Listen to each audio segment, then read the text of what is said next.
پیارے بہنوں اور بھائیوں، میں امید کرتی ہوں کہ آپ سب خیریت سے ہوں گے۔ جب شعبان کا چاند آسمان پہ ظاہر ہو تو ہاتھوں کو اٹھا کر 3 مرتبہ سورۃ فاتحہ پڑھ کر اپنے لیے، اپنی اولاد کے لیے، اپنی نسلوں کے لیے اور تمام امت مسلمہ کے لیے دعا مانگ لیا کرو،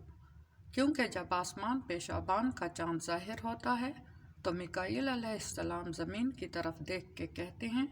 کہ ہے کوئی اللہ کا بندہ جو رزق میں فراوانی چاہتا ہے، اللہ کی غیبی مدد چاہتا ہے،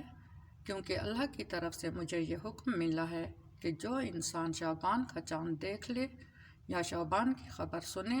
اور رزق میں فراوانی یا حاجت کی قبولیت کے لیے دعا مانگے تو فوراً میں اس کے گھر چلا جاؤں اور اس کی دعاؤں کو قبول کروانے کے لیے اللہ کے دربار میں التجا کروں۔ تبھی جو انسان شعبان کے چاند کو دیکھ کر سورۃ فاتحہ پڑھ کے سچے دل سے دعا مانگتا ہے تو اللہ غیب سے رزق کی فراوانی، خوشحالی اس کو عطا کرے گا۔ امید ہے آپ کو آج کی ویڈیو پسند آئی ہوگی۔ آپ سے گزارش ہے کہ ویڈیو کو لائک کریں، شیئر کریں اور چینل کو سبسکرائب لازمی کریں۔ جزاک اللہ۔